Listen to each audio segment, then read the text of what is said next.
Humans are like this. We get a vertical feed. We're going to see that mammals are like this. And birds and fish and reptile are like this. In other words, though they both get their information on the horizontal plane, they get their information from different directions. They just do. They're programmed differently. When you're looking at that, what is so unusual about that, aside from what we've just looked at, the basic relationship between forms of life and plants, and you can see that there is no survival for the bird, the reptile, or the fish without plant life. I mean, there is no survival. There is no survival with a symbiotic relationship with plants. There is no survival. This is, again, this incredible bond that plants have with all other forms of life.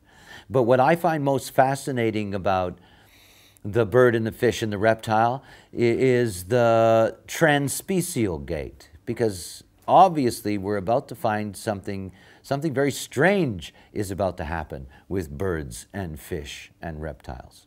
We're about to have the transit of Pluto into the 26th gate. And the 26th gate is that harmonic, is that cross-special. There's also something else to understand, that though the birds and the fish and the reptile have a cross-special connection with plants, they do. In other words, that the plant doesn't have the 5, so there's always the potential of that in this form. But the thing to recognize is that it's only cross-special connection. It's only.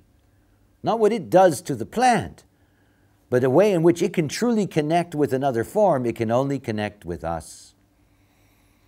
We have a very special relationship with these creatures, in this bizarre bird-watching country. Need I say more? But the reality is that we have a very, very special relationship with them. Part of that relationship is based on something interesting. All 3 of these variations that are here have all been used in divining rites. All of them. All of them have been used in different kinds of divination rites. For example, Roman soldiers wouldn't go into battle unless a chicken was eviscerated and various organs were checked to see if they were okay. And if there were anything wrong with the organs, they wouldn't go into battle. It was very, very common. Christianity is based on the fish symbol. There's all kinds of things to see here. I don't have time to take you through all the allusions to this, but, recognize that this is a very unusual connection. And why? It's the 4426. When you see that in our chart, that's a channel of surrender. This is a channel of transmission. Transmission. Birds as oracles. It's transmission. That's why divination is connected with these forms. I have a very weird relationship with birds. Now I'm a 26 and I don't have the 44. So I have had moments in my process where I've had very, very, very strange encounters with birds. And if you're going to have a special relationship with birds, other than you have definition that makes you a bird. Think about this, eh? As you're looking at these various matrices, look at your own design, see where your definition is. Because one of the things that it's telling you is what you align to in many ways. In other words, I'm an integration person, I'm a 1057 within the context of plants. Plants are things I really get off on because I'm sort of plant-like myself. Sort of, somewhere inside, if you know what I mean. In other words, through the definition, you can see an affinity that's there. My wife is a 1057-34. She's basically a plant. But the thing with her is that if you give her a dead plant, it suddenly is alive. And it'll suddenly sprout. And people say, well, she has a green thumb. It's not a green thumb, she's a plant. She's a plant helping plants. It's cool, but that's what it is. So, when you're looking at reptile, or fish or whatever the case may be, look at that and see for yourself. It's always interesting to see the connections that are there in terms of your own design. But it is the 4426 that makes them so unusual. It really does. It makes them very, very unusual. And it is this capacity to transmit that is, that's fascinated us forever. You know, that birds carry omens. You know, all of this stuff, it's all part of this connection that we have. And it tells us something. We learn very special things from these forms. Now, I live in a place of reptiles. You know, I live in a place where there's all kinds of geckos and lizards. And they have a very, very special vibration. But what's interesting is that the local mythology says that if you have a gecko in your house, don't get rid of it because it brings you good luck. So, you know, I got a house full of geckos.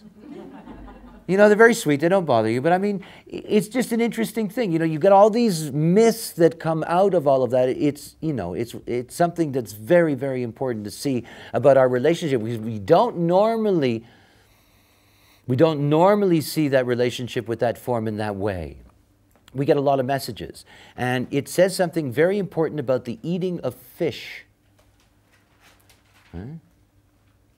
I mean, you get more information in eating a fish than you do from eating anything else, including a bird, by the way.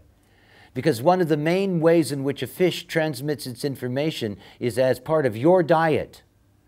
I mean, we're dealing with the heart center, opening up to the heart center and to the heart center's stomach, and, you know, to all of that that's part of the heart center. So we do, in fact, have always tried to eat these creatures.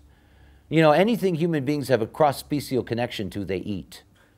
And we're connected to everything. So we've tried to eat everything. You know, it's just simply what we are.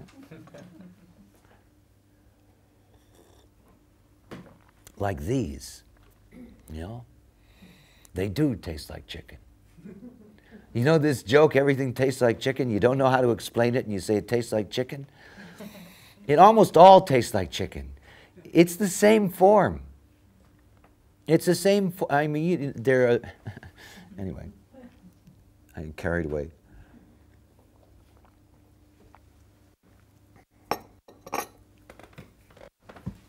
What's interesting about the birds and the reptiles and the fish is how directional they are. You know, they carry the 8-1 like mammals, you know, like humans. You know, we're the 3 forms that carry the 8-1. You know, this need to express oneself, you know, this need to move ahead in your direction, and something else, the need for a dream. Everything about individuality expressed through the middle is ultimately about finding the dream. And so, you know, these are dream creatures. I mean, they really are dream creatures. They're creatures that you meet in your dreams. You know, they're creatures that when you eat them, they intensify the dream plane. I mean, they're very strange creatures, but they are about direction. And that direction is taking you in a certain evolutionary direction. You know, one of the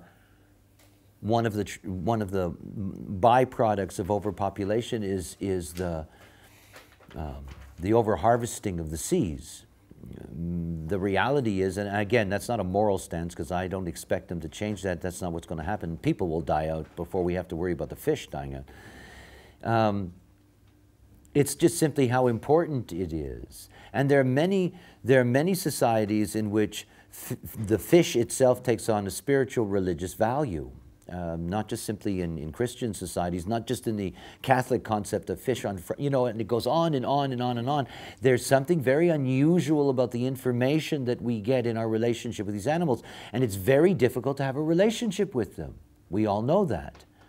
I mean, the closest that you really come is with birds, though there are some people that have, for example, iguanas and these kinds of fairly complex reptiles, because I know people who have kept iguanas as pets, who seem to have, I don't know, you know, that if you look at their design, you'll see they're reptiles themselves, so you don't really know what's going on. But nonetheless, you know, these are not creatures that it's easy for us to have as pets, or easy for us to be able to communicate in that way.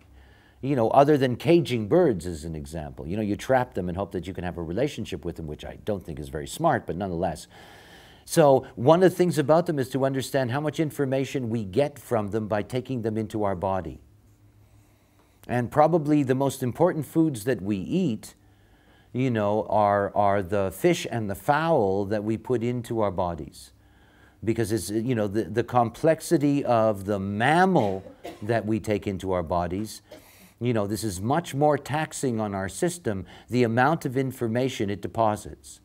When you eat a creature, when you take a creature into your body, basically, if the best way for me to describe that is, you know, you take them in where they are activated. In other words, you know, when you're eating fish, that's basically where you're eating it. You know, that's where it really has its impact. And obviously, when you're, you know, when you're eating a mammal, other things are added. The most important thing that's added in dealing with the mammal is the adrenal system.